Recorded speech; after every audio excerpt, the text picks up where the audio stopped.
สวัสดีผมเป็นพี่น้องเอ้ยเนาะสาวเฟซบุ๊กสาวเคอินเตอร์ทั้งหลายวันนี้เป็นมือที่ว่า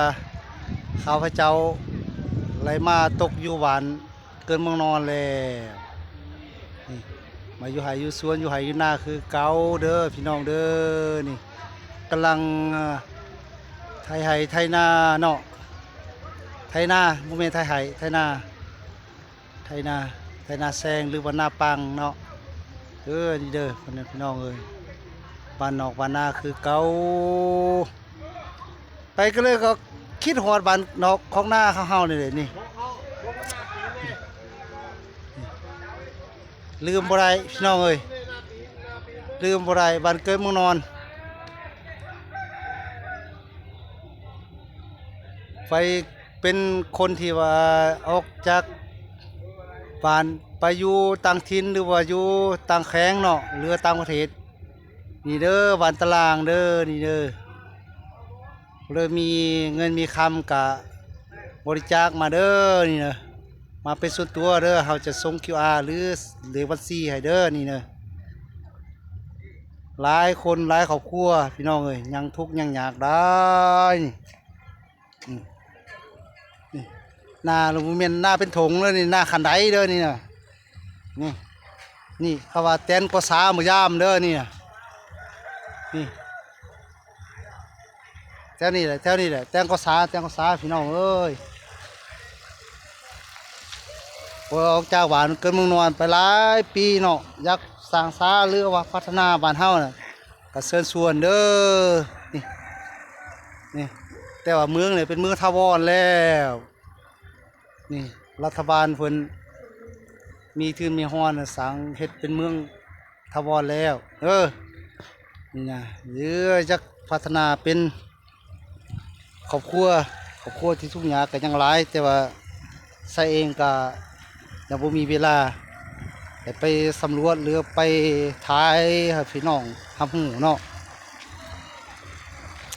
ขอโทษขออภัยเด้อเพราะว่าใส่ก็หาก็เดินทางมาจากนครหลวงแลบ่มีเวลาเลยไปถ่ายพี่น้องเอ้ยนี่แหละนำเคยกินดินเคยอยู่พี่น้องเอ้ยมื้อนี้เป็นมือสันวันดีมือสีวันสอบมือประกอบบ้านงามสาวไทยแดงเฮาเริ่มเฮ็ดบุญกินเสกินเจียงบุญกินเสกินเจียงมื้อนี้น่ะแต่ว่าจะไปถ่ายภาพหน่อยนึงอยู่ทงไห้ทงนาแล้วก็สิมาถ่ายภาพเขากินเสกินเจียงหน่อยนึงเด้ออันนี้ยาเด้อลงไว้แม่เด้อนี่เด้อบุญกินเสกินเจียงเด้ออันนี้น่ะเป็นบุญหวานกระไรเป็นบุญครอบครัวกระไรเนี่ยพี่น้องเอ้ยนี่โอ้ยมันบ่ได้รู้ละแต่ว่ามีความอบอุ่นและก็ความสุขหลายอยู่บ้านเฮาน่ะโอ้เกินเปียสปาย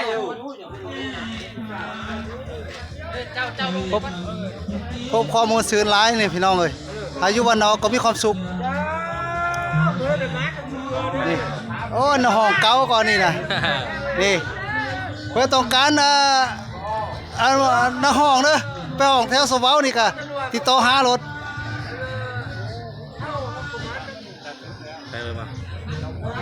มานี่เฟิร์นหรือวะเห็นเฟิร์นป่ะวะโอ้เห็นไปต่อทางนี้เห็นลูกนั้นมาไอ้ไม้มาจะไปท้ายนึงเด้นี่บ้านเฮาพี่น้องเอ้ยที่บ้านนอกคลองหน้าเนาะบ้านปูเมืองป้าเด้อนี่เด้อบ่ได้เห็นกะเห็นว่าบ้านปูเมืองป้าก็จะ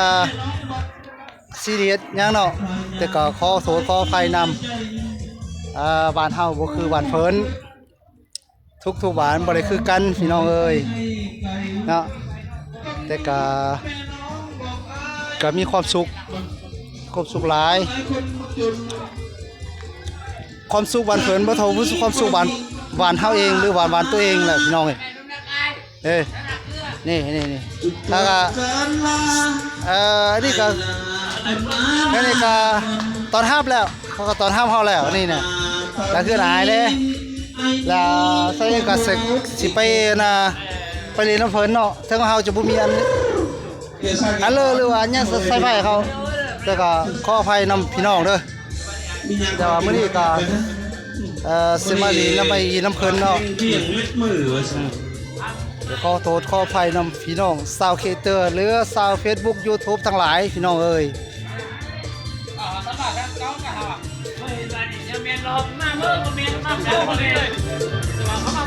หน้า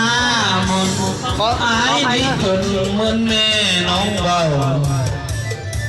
กับแม่น้องเบาใส่ยังจำไว้ในใจ คนบ่ลืมทินเกิดหรือว่าทินกำเนิดพี่น้องเอ้ย ก็ต้องถอยไปให้ไกล